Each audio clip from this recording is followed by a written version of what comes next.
안녕하세요, 이웃TV입니다. 별로 쓸모는 없지만 궁금한 것을 해결해주는 이웃 위키입니다. 오늘의 주제는 전기자동차 과연 친환경일까? 입니다. 최근 전기차 보급이 눈에 띄게 늘어나고 있습니다.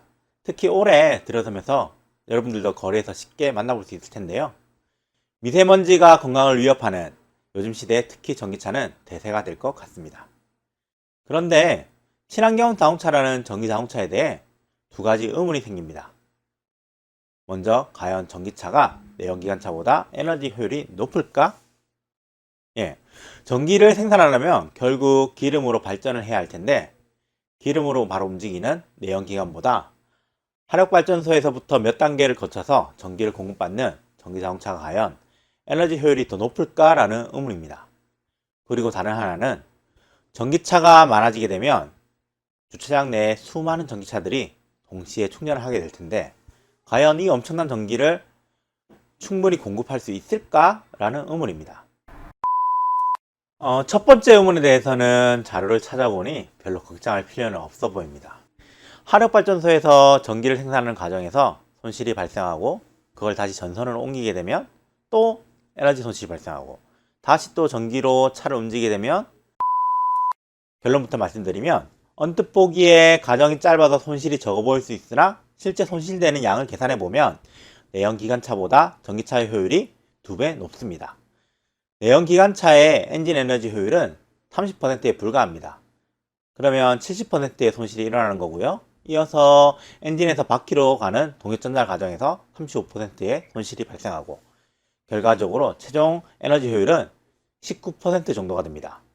즉, 기름 1리터를 투입하면 0.19리터의 효율이 발생하는 것입니다. 전기차의 손실도 사실 만만치 않습니다. 먼저 발전 및 송전 과정에서 55%의 손실이 발생하고요. 동력 전달 과정에서 다시 15% 정도의 손실이 발생합니다. 이런 모든 과정을 감안하면 전기차의 최종 에너지 효율은 38% 정도 수준으로 기름 1리터를 투입하면 0.38리터의 효율을 보이는 것입니다. 전기차의 손실도 만만치 않지만 내연기관차와 비교하면 2배의 효율입니다. 이 밖에도 전기차는 탄소 배출량 측면에서도 효자입니다. 휘발유차의 탄소 배출량을 100으로 봤을 때 전기차는 48.6%, 절반 이상으로 줄어듭니다. 왜 사람들이 전기차 하는지 아시겠죠? 두 번째로, 전기차가 점점 많아지면 엄청난 전기 수요를 과연 감당할 수 있을까라는 의문입니다.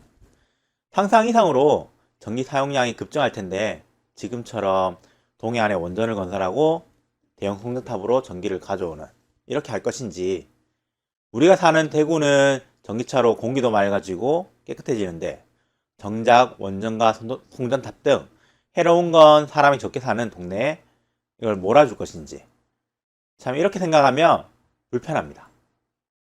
그래서 필요한 것이 에너지 자급자족입니다. 대도시의 전기 수요에 맞춰 에너지를 그 도시에서 자급자족할 방안을 마련해야 한다는 것입니다. 아직은 비싼 설치비, 넓은 설치 면적, 낮은 에너지 효율로 갈 길이 먼 신재생 에너지입니다. 하지만 현재 다양한 아이디어가 현실화되어 가고 있습니다. 다들 잘 아시는 태양광 발전, 그리고 풍력 발전, 지열 발전으로부터 집에서 쓰는 보일러에서 나오는 열로 전기를 만들 수 없을까? 이런 아이디어로 만들어지는 전기 발전 보일러, 그리고 동물 배설물에서 생산되는 가스로 전기를 생산하는 방법까지 다양한 아이디어들이 차츰 현실화되어 가고 있습니다. 현재까지는 기술적으로 부족한 점이 많습니다. 그래서 전기를 펑펑 써가면서 환경까지 생각하기는 어렵겠죠. 친환경 전기차 시대, 평소 전기를 아껴 쓰는 습관은 물론 도시마다 에너지를 자급자족할 수 있는 시스템으로 변화가 필요한 지금입니다. 이상으로 이후 위키에서 알아봤고요. 다음에 또 다른 주제를 가지고 여러분을 만나 뵙도록 하겠습니다. 감사합니다.